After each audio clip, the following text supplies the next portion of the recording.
ओम शांति।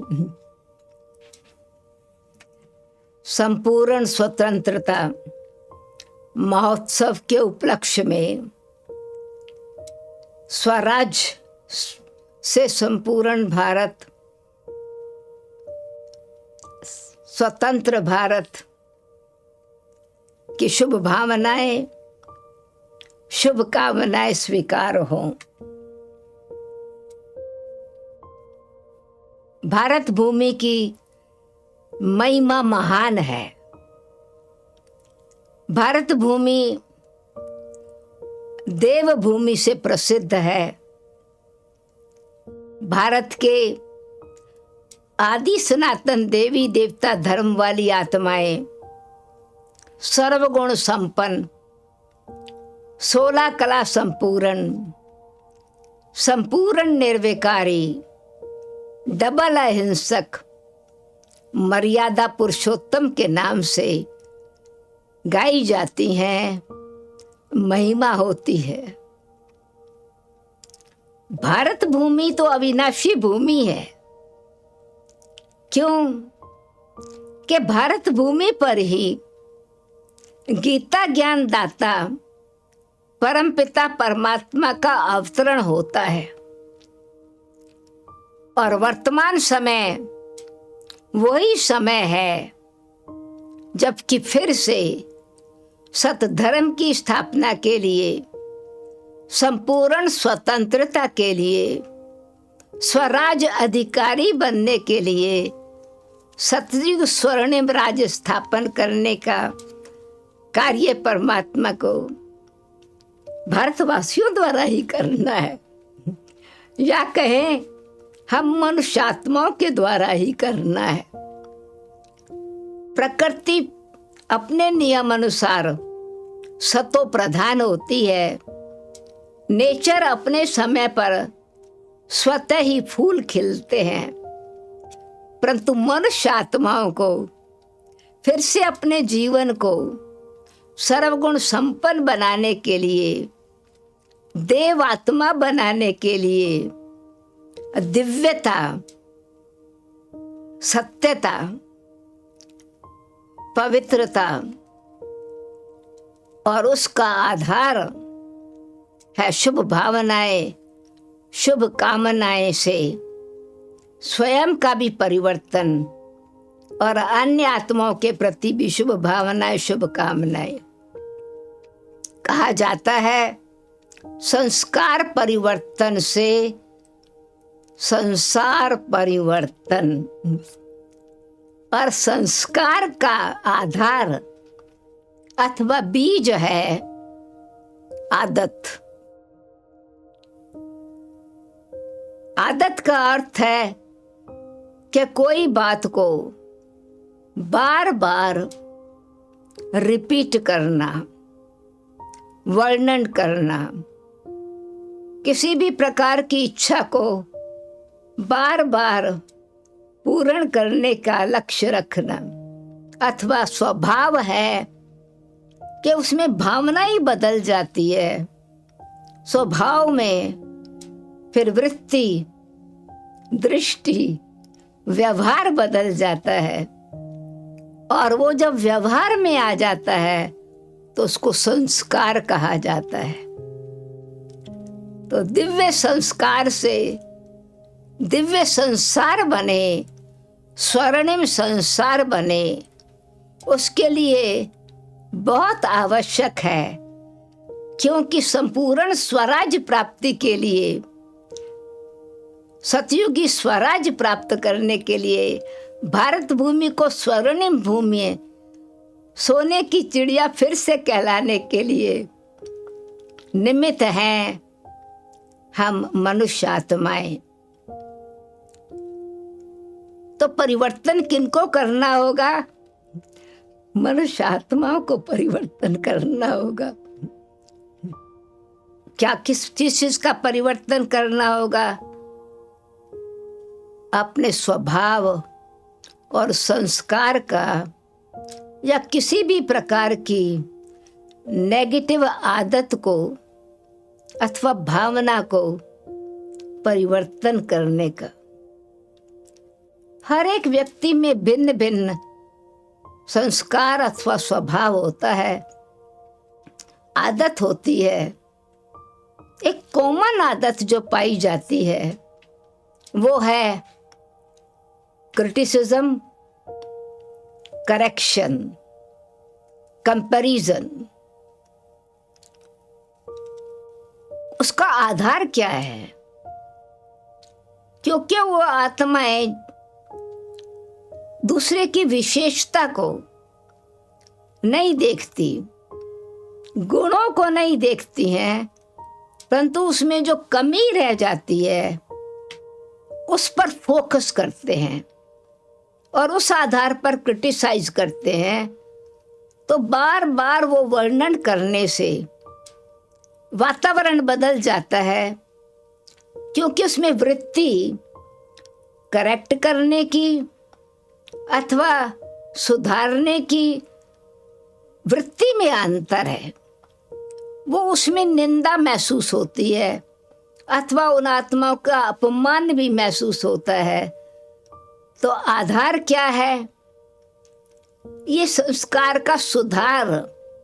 हम दूसरी आत्माओं को शुभ भावना, शुभ कामना से कोई भी चीज देखते हैं तो गुण रूपी बीज को देखते हुए उसको शुभ भावना का जल देवें, और उस जल बीज को सींचने से हमारे अंदर की वृत्ति और दृष्टि उनकी सफलता के लिए सूर्य का काम करेगी, शक्ति का काम करेगी। उसके लिए क्या चाहिए? अपनी कर्म इंद्रियों पर कंट्रोल। तो कर्म इंद्रिय यानी कर्म करने वाली इंद्रियां अब जरूर है, आंख देखने का काम करती है, जबान बोलने का काम करती है, खाने का काम भी करता है, बोलने का काम भी, कान सुनने का काम। तो कर्म इंद्रियां कर्म करने वाली, परंतु ये तो कर्मचारी हैं। इस कर्म इंद्रियों को कंट्रोल करने वाला, जो दूसरों को कंट्रोल करना चाहता है अथवा करेक्ट करना चाहता है, उनको वास्तव में उसका जो राजा है, इस महल में रहने वाला राजा, राज अधिकारी, मालिक इन कर्म इंद्रियों का, कर्मचारियों से कर्म स्वाभाविक रीति से स्वभाव में आ जावे, व्यवहार में आ जावे, संस्कार बन जावे, उसका आधार है राज प्राप्त करने वाले, इस कर्म इंद्रियों पर राज करने वाले राजा दशरथ।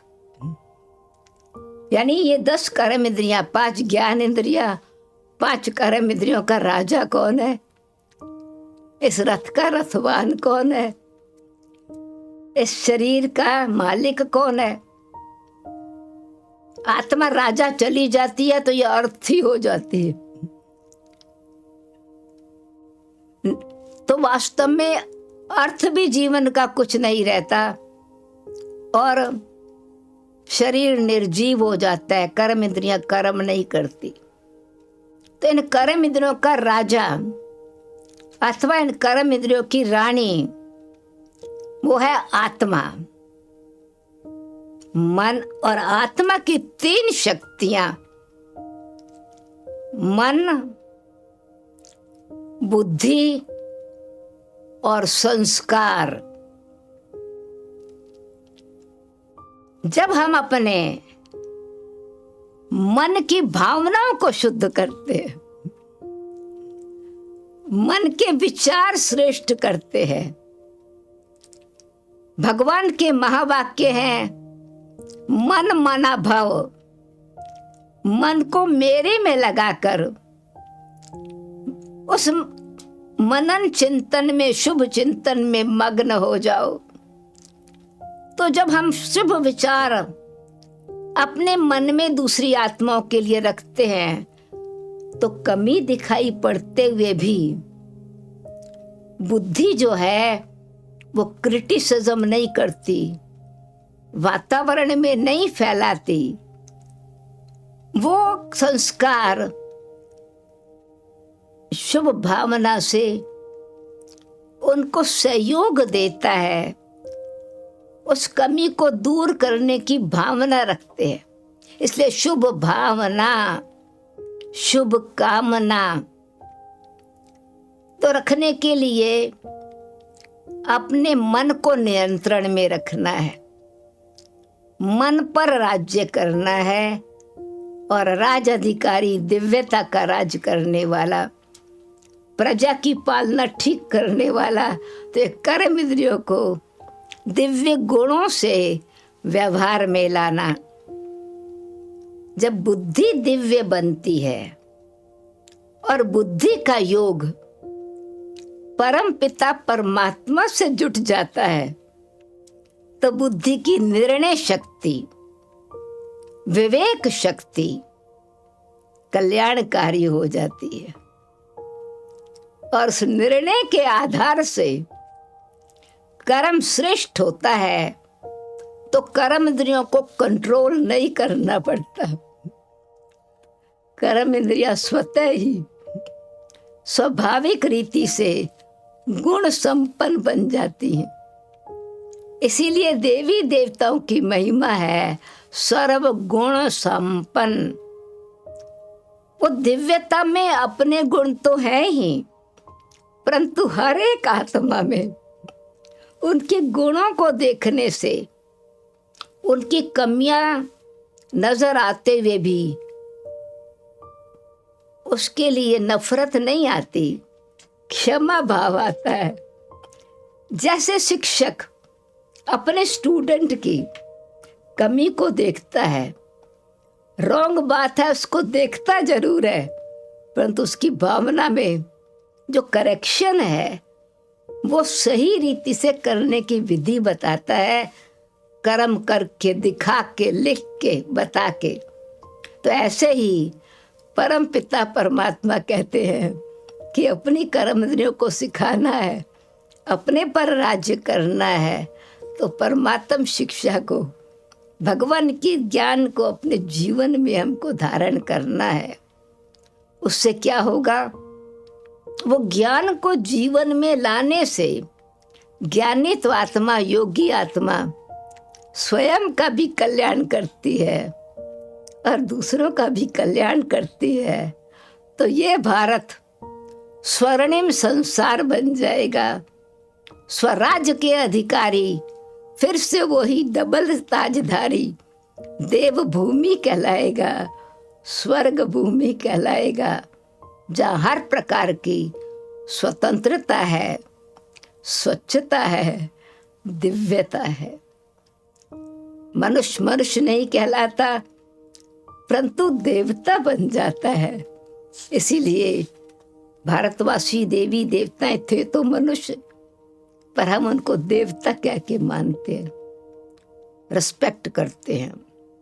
तो इसीलिए स्वयं पर स्वराज कर आन लेने से सतयुगी स्वर्णिम स्वराज्य भारत भूमि गोल्डन स्वराज बन जाएगी। गोल्डन भारत, स्वर्णिम भारत कहलाएगा।